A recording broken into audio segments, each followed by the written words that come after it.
इस समय है हम राजनांदगांव के डोंगरगढ़ में, जहां पे प्रधानमंत्री नरेंद्र मोदी आए थे और इसी मां बमलेश्वरी देवी के मंदिर में उन्होंने पूजा अर्चना की थी। उनके साथ बीजेपी के नेता और पूर्व मुख्यमंत्री रमन सिंह भी थे। सबसे पहले हम यहां के पुजारी से बात करेंगे कि आखिरकार इस मंदिर की क्या महत्ता है और जब पीएम मोदी आए तो उनसे क्या बातचीत हुई। श्री बमलेश्वरी मैया की जय। यह धाम इतिहासकारों के अनुसार 2200 वर्ष पुराना है। राजा विक्रमादित्य और यहाँ के राजा कामसेन यहाँ के राजा कामसेन है ना। और यहाँ के जो राजा थे बहुत ही यशस्वी और संगीत प्रेमी थे। यहाँ की जो गाथा है वो एक प्रेम कथा है माधन और कामकंदला की। कामकंदला माधन को मिलाने के उद्देश्य से राजा विक्रमादित्य ने इस राज्य पर युद्ध किया और राजा कामसेन और राजा विक्रमादित्य के दोनों के इष्ट, राजा कामसेन के इष्ट माँ भगवती ब्रह्मासुरी बगलामुखी बमलेश्वरी देवी और राजा विक्रमादित्य के इष्ट भगवान महाकाल प्रभु प्रकट होकर के दोनों को संधि करवाए थे। और संधि करवाने के पश्चात उन्होंने कामकंदला माधवनल की विवाह की स्वीकृति राजा कामसेन से मांगी थी। राजा विक्रमादित्य ने विवाह की स्वीकृति प्रदान होने के पश्चात राजा विक्रमादित्य के मन में एक प्रश्न उठता है कि मैंने इतना बड़ा संग्राम किया, उनके प्रेम में कितनी सत्यता है। यह जानने के लिए उन्होंने कामकंदला के समक्ष यह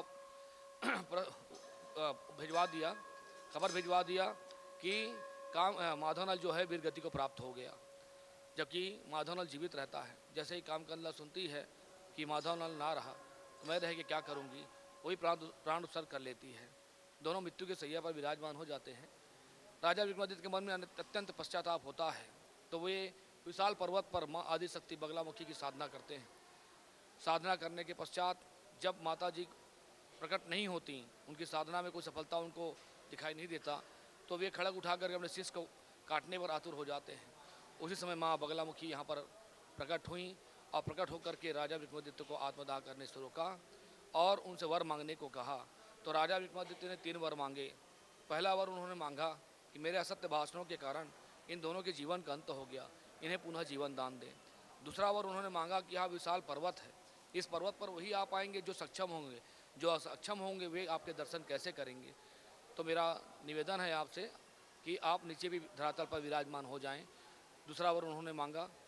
तीसरा वर उन्होंने यह मांगा कि माँ जो भी भक्त यहाँ पर आते हैं उन सब की मनोकामनाएँ पूर्ण हो, उनकी सभी इच्छाएँ पूर्ण हो, ऐसी कृपा आप बनाए रखें और यहाँ पर जागृत रूप पर विराजमान हो जाएं। ऐसा करके माता जी को उन्होंने निवेदन किया।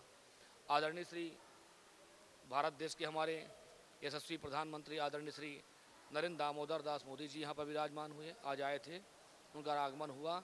विधि विधान से हम सभी ब्राह्मणों ने मिलकर के उनका पूजन अर्चन करवाया और पूजन अर्चन के पश्चात उन्होंने सिर्फ एक ही प्रश्न किया मुझसे कि आप कहाँ से हैं।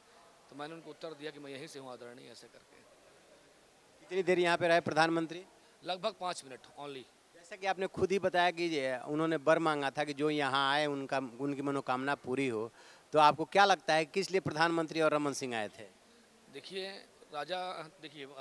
आदरणीय श्री प्रधानमंत्री महोदय यहाँ पर उनका आना और आदरणीय श्री संत मुनि विद्यासागर महाराज जी से आशीर्वाद मांगना, यही उनकी कामना है कि पूरे जहाँ जहाँ भी चुनाव हो रहे हैं वहाँ पर वो पूर्ण बहुमत से विजय लाभार्थी प्राप्त करें और आगामी लोकसभा चुनाव में पुनः वे प्रधानमंत्री के पद पर आसीन हों। यही हमारी माँ बमलेश्वरी से याचना है, प्रार्थना है कि ऐसे यशस्वी प्रधानमंत्री बहुत दुर्लभ होते हैं।